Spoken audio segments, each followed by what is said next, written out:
One power, invisible, and you see it everywhere and every day.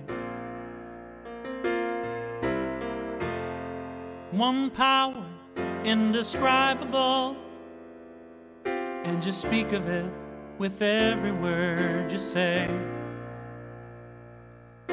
Mysterious until you know the truth. As simple as the love inside of you. Call it God, call it Spirit, call it Jesus, call it Lord, call it Buddha, Baha'u'llah, angels' wings or heaven's door. But whatever name you give it, it's all one power, can't you see? It's the power of the love in you and me. One power, one power. Good morning and welcome to the Center for Spiritual Living, Midtown, Atlanta. So that may be where we are focused, but our reach, our membership, our participants are from all over the world. So wherever you are, let us know. Put a word in the chat and tell us where you're coming from and who you are. We are a center for spiritual living, where we teach the science of mind, where we do really basic kinds of things with spiritual practice and spiritual principle. If we understand how the world works, how the universe works, how God works, then we know how best to live within it and how to use it.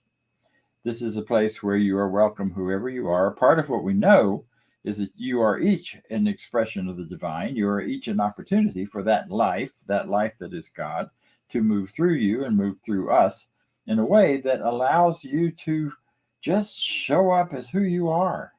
Therefore, we celebrate who you are. We love you without knowing your name, without knowing your face or your personality. We love you because we know who you are. And if you're here participating, then know that the divine within you is brought into a greater flame and a greater light just by being loved. And that is that which we are bringing to this moment. We love all the parts of you, but that's the one that's the most accessible, since we don't know all the other things, the personality, the life situations, and those sort of things. So I want to congratulate you for being here, for taking the time for yourself, because that's what this is, to spend some time knowing who you are and what you're about. We are offering tools this month on the game of life and how to play it, based on Francis Scovel Shinn's books by the same title. I invite you to read that along as we go through this month. So Spirit has been showing up as me, God, life, those words, these last week, hanging out with a bunch of teenagers on the West Coast.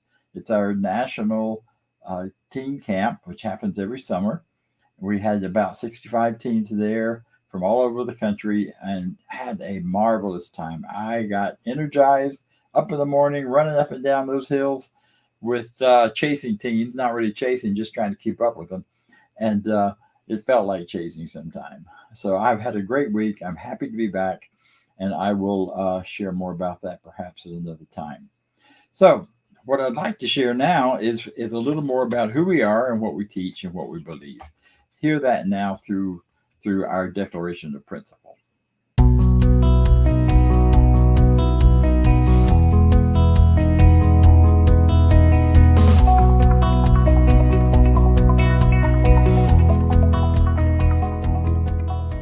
I believe in one God, one absolute power and first cause to all things.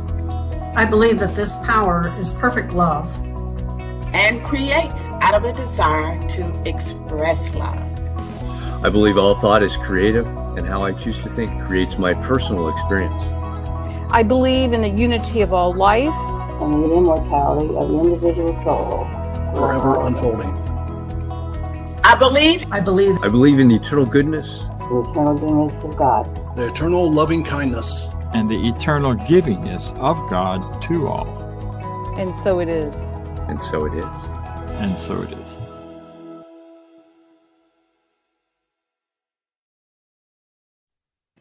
There's a lot packed in that short video. If you would like to have more time with those words and those ideas, go to our website, cslmidtown.org, where you will find a longer version of our Declaration of Principle, and where you can either copy it or sit with it for a while and decide if any of that feels right and true and real for you. This is good. This is the way it is. So as we move now to our next phase, I invite one of our practitioners, someone who has done this teaching for herself, knows how to use it for other people, and to share it with the world. I introduce to you Judy Ailey. Welcome, Judy. Thanks, Dr. Bob. And good morning. I'm really happy to be here today. And today, we're going to be talking about the power of our word. And the exact title of today's talk is Your Word is Your Magic Wand. But I'm going to talk today about paying attention to our words. Our words are powerful. They allow us to create what we want to experience in our lives. It reminded me of one of the agreements in the book, The 4 Agreements. Be impeccable with your word because your word is powerful, whether you believe it or not. In this book, The 4 Agreements, it is advised that we speak with integrity, say only what we mean, avoid using the word to speak against yourself or to gossip about others. Use the power of your word in the direction of truth and love. So how much are we paying attention to our words? I think we really need to do this because our words are powerful. If we are putting ourselves down or doubting our worth or expressing frustration and worry or affirming our limitations, the power of these words will demonstrate in our experience. In earlier days of just trying to learn how to use this teaching in my life, I had a friend that I would talk with about whatever I was struggling with or whatever I was complaining about in my life. I couldn't get life to go the way I wanted it to, whatever that was at the time. And she would listen and let me go on and on and on. But at some point, she would always say to me, and so it is, yikes, I would think, there I am going on and on about what I don't want in my life. And she was right. And so it is. So my message to you today is that, yes, your word is your magic wand. Yes, your word is powerful. So pay attention to how you use it. Your external words and the words that you say to yourself internally also. Those are powerful as well. I've learned over the years that sometimes it's better just not to say anything, rather than to speak my word in a way that does not affirm truth and love. All right. So those are my thoughts for this morning. I want to lead us now into a spiritual mind treatment or affirmative prayer. And I'm going to do this prayer in the first person. And I invite you to accept it for yourself as I do this. So if you will please just take a moment to allow yourself to relax wherever you are, whatever you might be doing. And if you're comfortable where you are, close your eyes and take some deep breaths and allow yourself to bring your attention to this creative moment that we are all participating in right now. And as we do this, please accept these words for yourself. I know that this presence, this power that is God itself, is everywhere around. It is expressing through me. It is in the world. Everything is God, that God is really all there is, whether it's me, in me, or around me and the surroundings that I see in the world and the people that I interact with in nature, that this presence, this energy, this life, this goodness is all there is. And I today align myself with this goodness. I know that I am one with this power one with this presence, and that this is the truth of who I am, that this perfect power, this perfect love, this perfect presence fills me, and that it embodies me, and that I allow it to flow into my body and into my life. And as I know my oneness, I know that life reflects to me back the words that I put out into the universe, into this universal law. So today I know for myself divine, vibrant health in every single way, that every part of my body, every cell, every muscle, every joint, every ligament, every part of it is absolutely, down to the most minute cellular level, is absolutely functioning with vibrancy and aliveness. This aliveness of spirit embodies me and every part of me. And I know that this is the truth of who I am. I know that I live a life that is a life of great meaning, and that I bring a special presence to my world and to the people around me and to the situations that I encounter. So I bring this love. I bring this divine mind that is all goodness, all perfection, all peace, all love. I know that whatever I am looking for, whatever I'm struggling with in my world, that I let go of the idea of it as being hard or difficult or too much for me to experience. And instead, I know that this perfect power and this presence only desires the very best for my life, only desires for me to experience a life that is whole, complete, filled with joy, filled with great prosperity, filled with great love. And I know that I am attracting into my world experiences that allow me to express this kind of life in my world. So I turn away from any idea of frustration, of limitation, of lack, of feeling that I'm a victim. And instead, I embrace and know that my word is powerful. My word today for myself is prosperity, it is love, it is health, it is great creativity, and that this universal presence only desires to express through me in greater and greater ways. So I'm thankful for this. I open myself up to the message that we're going to hear today, and I allow it to sink into my consciousness in a deeper, more full way than ever before. So I'm grateful for this. I'm grateful for this opportunity to be here today.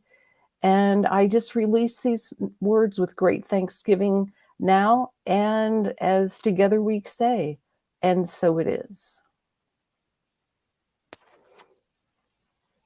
All right.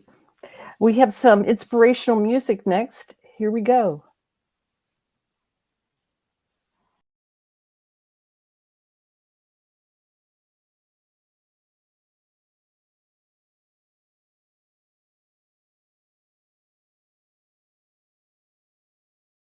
The thought that changes things that shape my life. I am the thinker who thinks the thought. I have the power to change my life.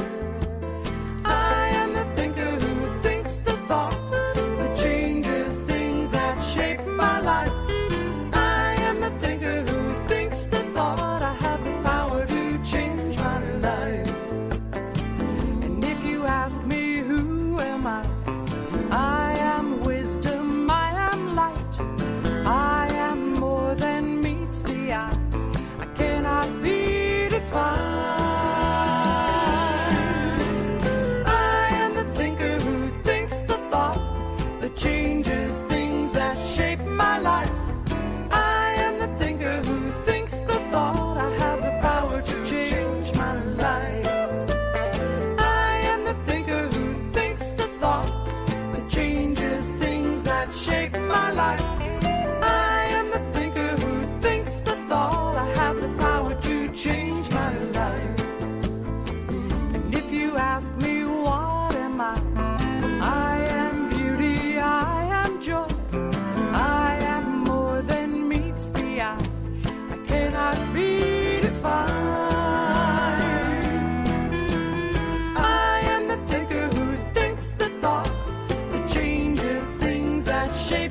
Oh, the music stopped.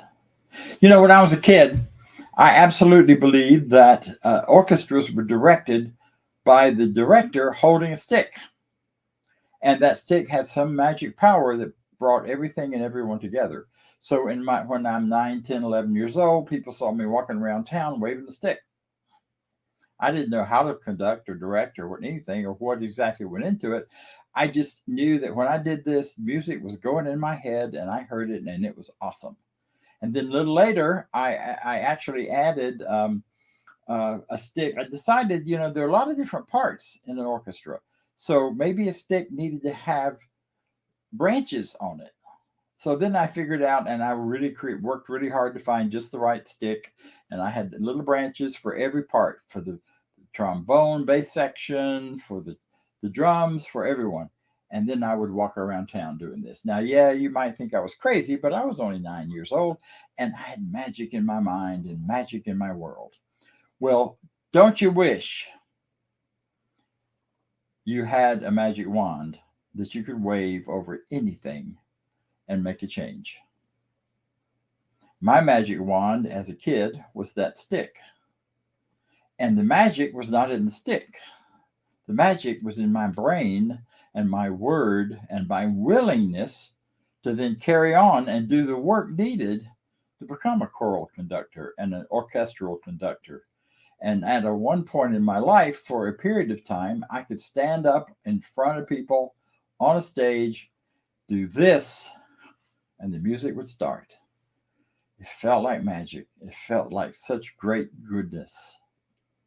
We all know Harry Potter movies, I'm sure. If you don't, then crawl out from under wherever you are and go look at one, because Harry Potter has shaped the consciousness of young Americans over the last several years since they first started to show up on screen and in books and all around. And from Harry Potter that he had a wand and the other young wizards had wands and they could ping and make things happen, only they kind of pointed them and concentrated really hard.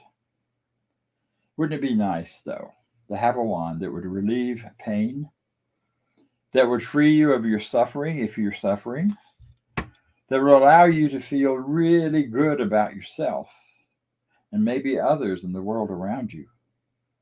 Some of us would like to have a wand that would go poof and we change other people. Well, the best way to change other people, of course, is to change ourselves. I'd love to have a magic wand I could wave and eliminate all poverty for everyone. More importantly, I have a magic wand I can use to relieve my depression and sadness over some of the world situations, including the poverty of people. Wish you had a magic wand to allow you to go poof and forgive yourself. So if you had a magic wand, what would you do with it? What would you use it for in your life? That is the most important question you can decide about. What is it you desire to have different, not out there in that world, in here in this world? What do you desire to have show up? Well, you all have one already. You have a magic wand. It exists right here in consciousness within your own mind. And it is your word, as you know from the title and everything that's led up to it. Your word is your magic wand. But it's more than just saying the words. Just saying the words by themselves without anything behind it has no power. Just like when Harry and the kids were learning how to use their wands and they cast and sometimes it would come out what they wanted, and sometimes when they shot or waved their wands instead of what they were aiming for, they ended up creating all sorts of strange effects. Sure, you know what that's like. If you've spoken your word and you've set your intention and you've gone forward with it in ways, and you speak it and speak it and speak it, and it shows up as something else altogether. See, because your word is more than just the sound. The sound of the word is not what matters, even though ancient Kabbalah says that all creation begins with sound. First there was darkness, and then there was sound, and that was the effect of light rubbing together in coming out of the darkness, and different frequencies which created sound, which later created word and all creation. So it's more than just the sound.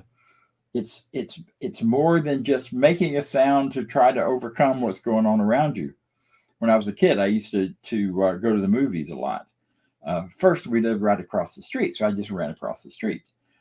Then we moved 4 blocks away, so I had to walk home from the movies when I was 9, 10, 11, 12, something like that.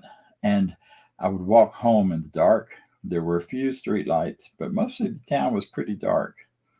And I will tell you that every monster I had seen in the movie showed up, hiding behind a bush, hiding in a tree, waiting to get me as I walked home. And I would whistling in the dark. I'd whistle to try to make it go away. And my little sister often would be with me. Happy birthday. Today is her birthday. And she'd say, whistle louder, because we'd both be scared. So then I've learned that whistling alone wasn't enough. So I start singing, and then usually running the last 2 blocks home. It was only a short distance, and it was a very safe place. So all was well. But that making noise in our heads to try to cover up something doesn't get us anywhere either.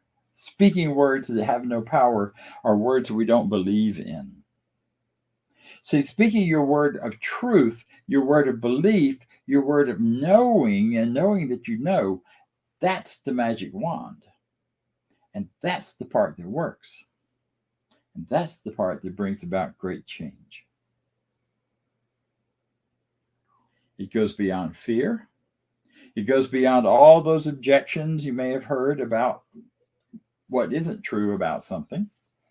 So you use those words, you use your thoughts to open into a whole new universe. Words are like icons. Actually, they are icons. An icon is an image that isn't about the image itself. It's about what the image opens into. In Eastern Orthodoxy, there are iconic images all over their churches, done in mosaics. And they all kind of look the same, these odd representations of disciples, of Jesus, of all of the powers in the universe as they understood it. And by simply looking at those icons, it was believed. And by meditating on those icons, it was believed that you opened into the actual thing it represented. Like I can say the word joy. It's just a 3-letter word. But if you're like me, and like everyone, I think, if you say that word, it opens you into a whole world of memories, of ideas, of knowing what joy feels like, the joy of a new baby, the laughter, the joy of life, just running around enjoying life, the joy of nature. All these things are incorporated in that one little 3-letter word because it's an icon into that greater universe within you of ideas, of thoughts, of feelings, of reactions. It's pretty awesome, actually, isn't it? That we have that power within us. If you may remember, Harry struggled pretty hard to learn to use his wand. But once he got it, once he came to believe in it and in the word that he was casting, it always happened for him. It can always happen for you the same way. So here's what you have to do to make your wand work. You have to have a clear idea of what you want it to do. Prosperity. I am prosperity is my word. Not I will have prosperity, because that would be in the future. And the future never gets here. Have you ever noticed? Tomorrow is always tomorrow. Today I am prosperity. Today I am love and loved. And if that doesn't feel right, then you start looking around in your mind and in your consciousness and in your experiences to see where that is true, even if it only seems true to a small amount. I am the one who loves. I am the one who loves where I am. I am the one who loves the people around me, or I'm the one who loves one person that I may know that is around me. Wherever you are in this spectrum of belief and faith in yourself and in the power of these ideas, wherever that is for you, just start there. Start with what is instead of what isn't. Don't pretend the other stuff isn't there. Just don't put your attention there. So it's about being clear on what you desire and what you believe, and have that belief based in truth. What is really the truth for you when you speak your word, and that it isn't mixed up and tainted or diverted by some kind of belief in two powers. I mean, that is the core of what we teach around here, is oneness. There's only one power, not two. No matter when and how it may seem to be showing up as two powers in your world, there are two kinds of effects, but there's not two powers. Some people can use the power of life to create great chaos and terror and difficulty for themselves and other people. But you always have the power, the ability to use that power to create something else. So probably the most important thing in starting to exercise this or experiment with your wand, experiment with your word, and using it to create the life you desire, is to decide and choose. It's more than deciding, it's choosing. What do I want my word to be for? What do I want it to create for me? What do I want myself, my life, to create for me, because I love it, because I have a desire for it, because it just bubbles up everything in me that's exciting. You know, in our world of science of mind, we tend to kind of divide things into 4 categories: health, wealth, love, creative expression. Creative expression being a fancy word for work. So are you prospering according to your desire? Or is that part of your use of your wand a little wonky? Desire, and it's not just about desiring more stuff, but desiring that deep feeling of knowing that you're prosperous no matter how much stuff you have or don't have. That the flow of life is coming through you in a way and out from you and back to you that allows your life to prosper. Or your health, your physical health. Is it where you want it to be? Is it what you want to do and be and become? And are you interested then in creating a deeper, more real commitment to waving that more wand of your word and bringing greater and greater health to yourself? Love, we always can do with more love. We can always do with more people to love and more people to love us. Wow, what a way, what a thought that you could wave your wand, pow, and find love, find other people loving you. That one's pretty simple. You got to believe in the power of love, and you got to use it where you use it. Not to try to make somebody do something, but to just love them for who they are. That's so easy for me right now because I'm just back from that amazing camp where we just created an atmosphere, a whole camp atmosphere of love and support. One of our last events at camp was to get into circles with the advisors on the inside, because we were the smaller circle, and the teens facing us on the outside in a larger circle, and we faced them.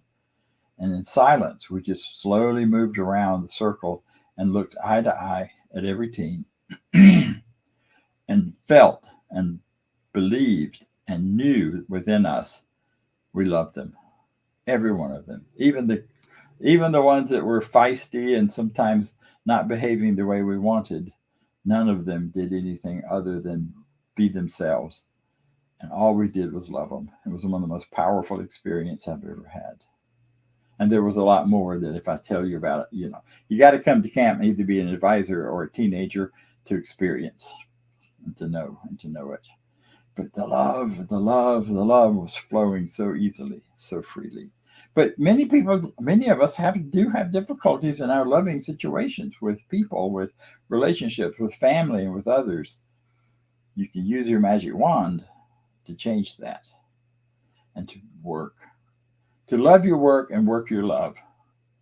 To reach a point in your own consciousness where what you are doing for work, as work, is simply a matter of giving your gifts in a way that brings you great joy and income, perhaps, and other kinds of payback. But it's all about keeping the circle going, keeping the flow going.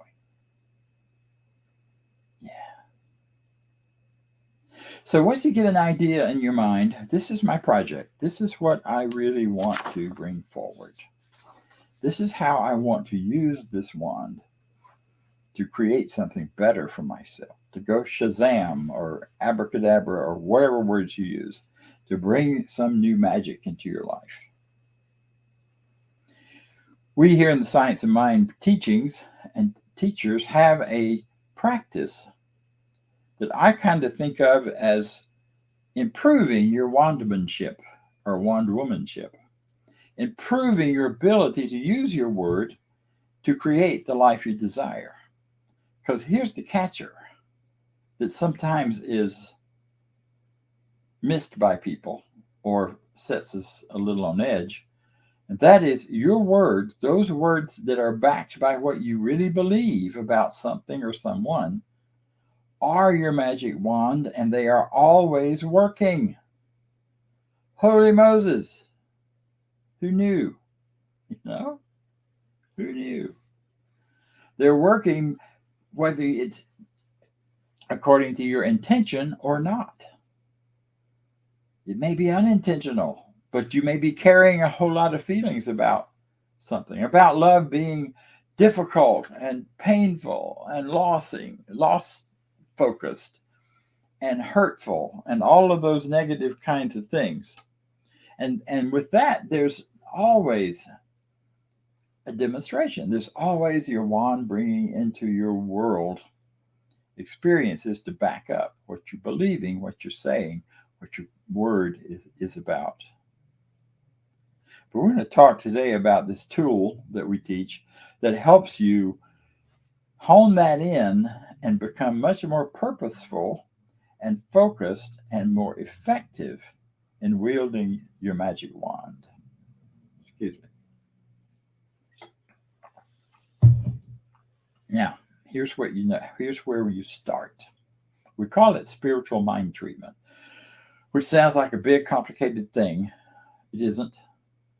It is simply treating our own consciousness, thinking through our own mental state, our own ideas and thoughts about a thing, and to put it into the realm of the divine and the realm of what is the ultimate truth about this, and aligning ourselves with that so that our wand works.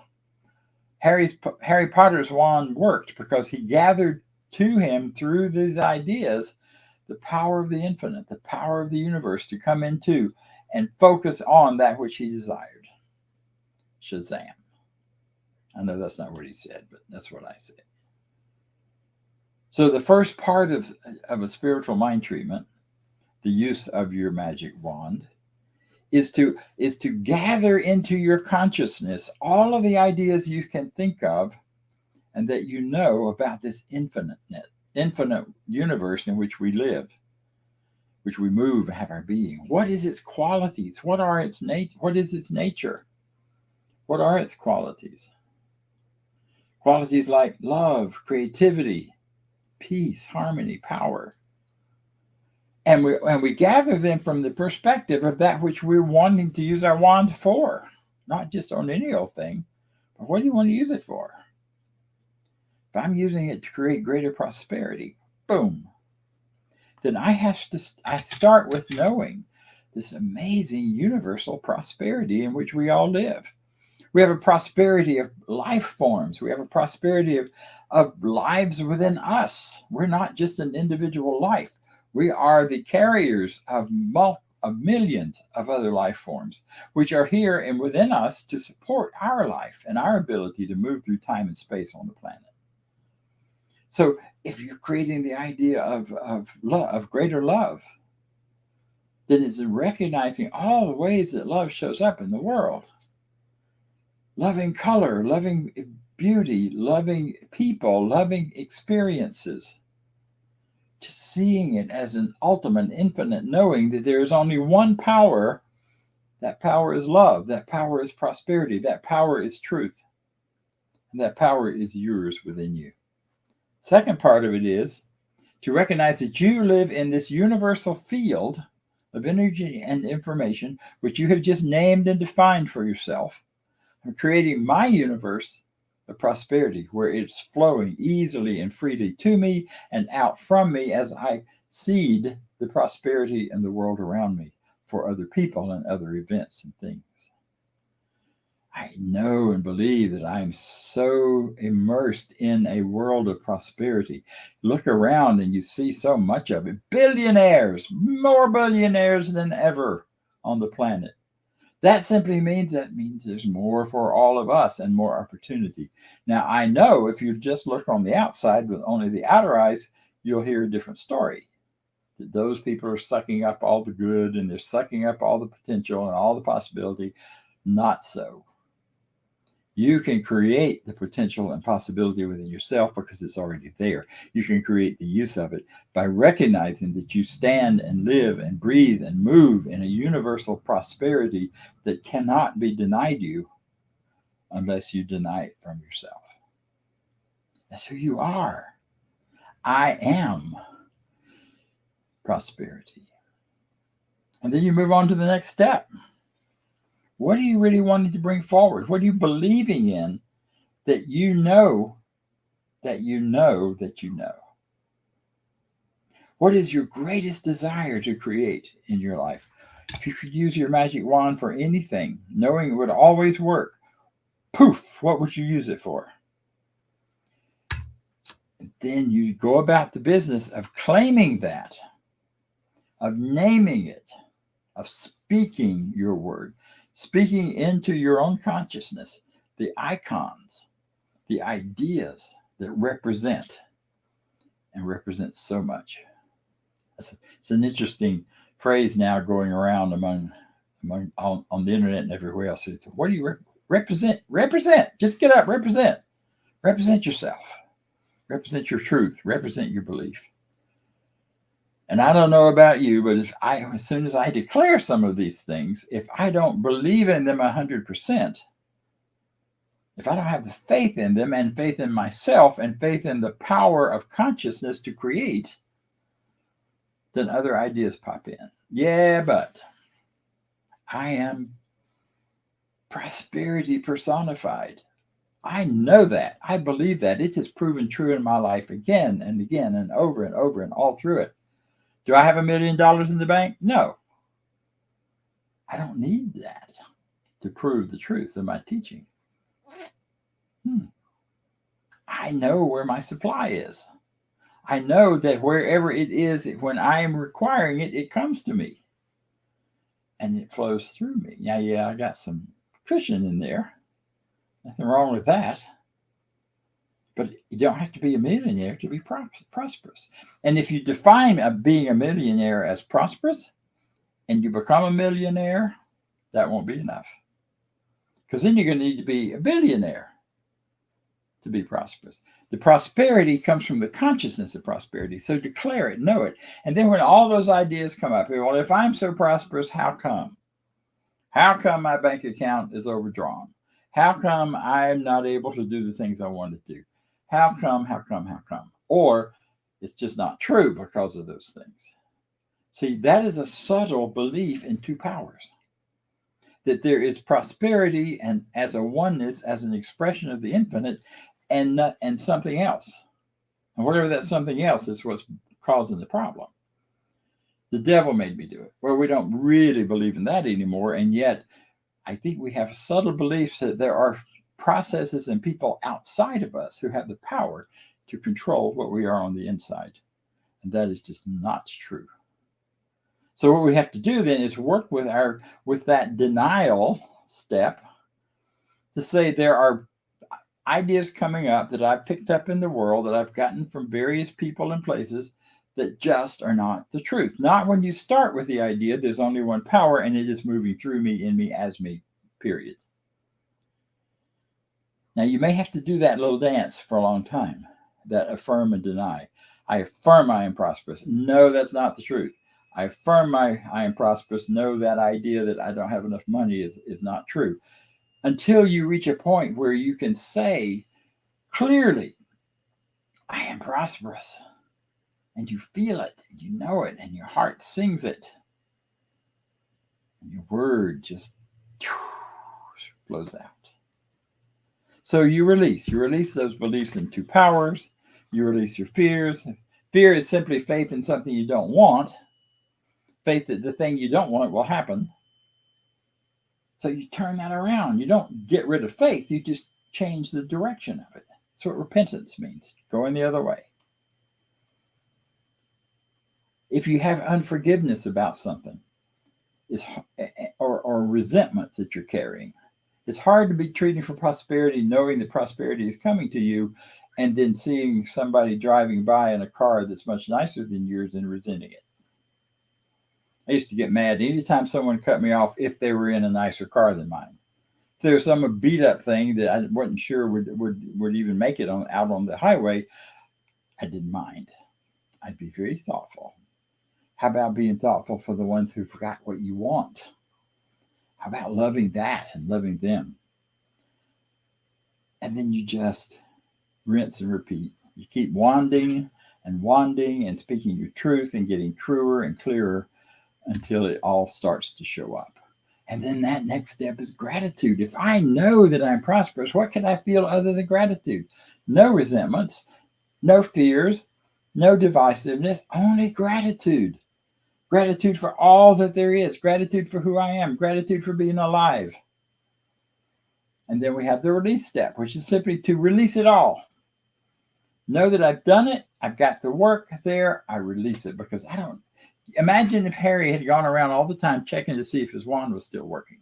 He wouldn't have gotten anything else done.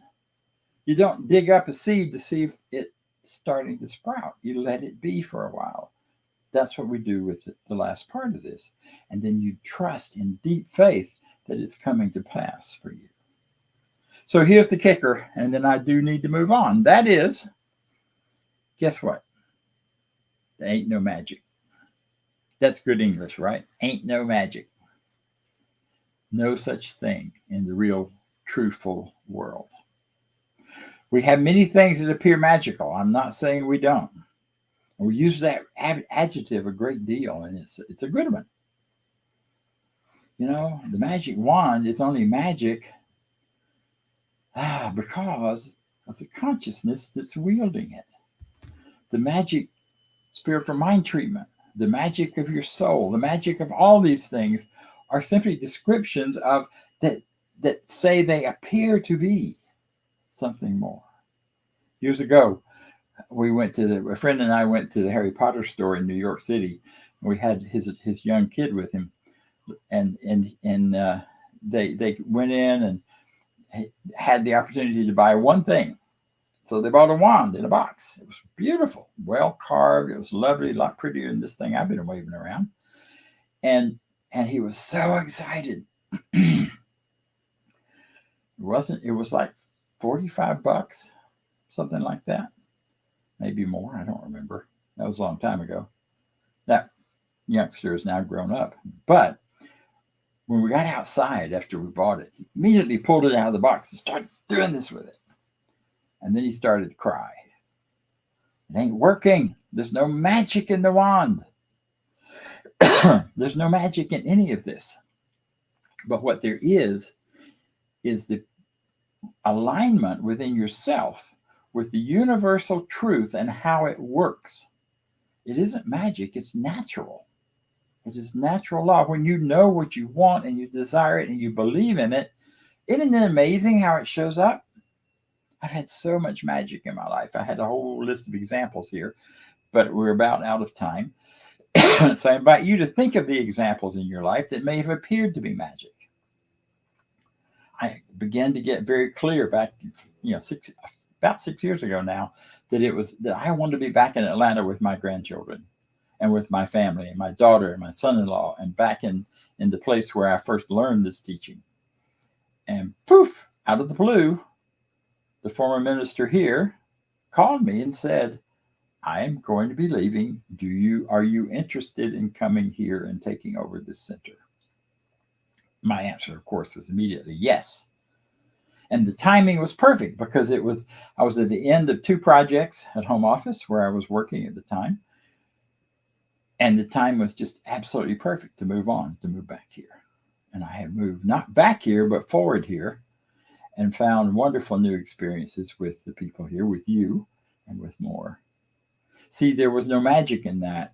There was only the universe operating the way it is designed to do. It is designed to create.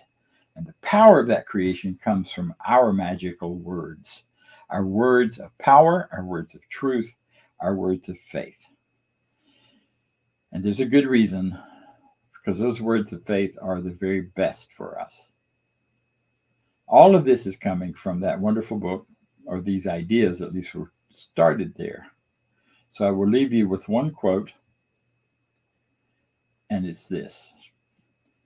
One only dares use their words, their magic wand, for 3 basic purposes: to heal, to bless, and to prosper.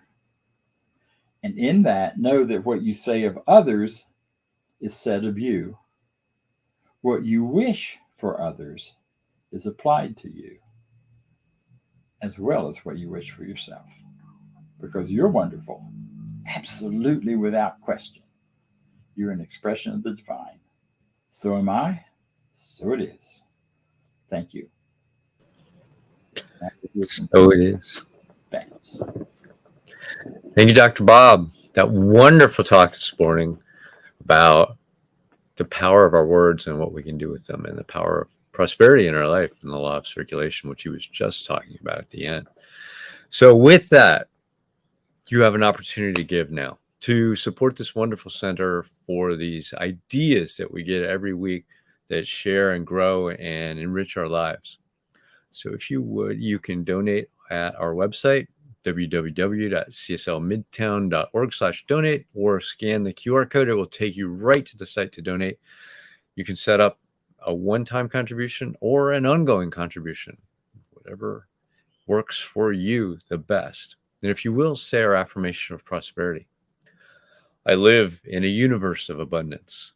As I freely and joyfully give, I join in the divine flow, and all that I share with life returns to me multiplied abundantly. And so it is. Back to Dr. Bob for some announcements. This week, we have coming up next our boost on Tuesday at noon. We have a boost. Everyone is invited to join us. It's on Zoom. It's the same link that you perhaps are using for this. Before that, however, right after today's talk, we will invite you to come to our Zoom link, which you'll find on the website, cslmidtown.org, and join us for a bit of a discussion about this wonderful power and how you use it and how you may use it, or where your learning edges are for it. On Tuesday, we'll boost your consciousness with a time together to make requests, to talk about clarifying how to boost this use. And then next Sunday, we'll come back with the next part, which I believe is on love and relationships. And it will be absolutely an opportunity to continue this thought. If you'd like to follow along, the book we're using is, yes, it's the same as our title. And it is by Florence Scovel Shinn. I have to remember my Aunt Florence was named after her without even knowing it. So those are our announcements for right now. We'll be back together in person the first Sunday of August. But right now, we enjoy your summer and stay cool. Sit by your coffee or your coffee pot, cover it with ice, whatever works. And we look forward to seeing you back here next time. Right now, join me, if you will, in our closing affirmation. I leave this place now knowing something better than I knew before. I go forth into the world with a heart full of love and a mind full of good sense.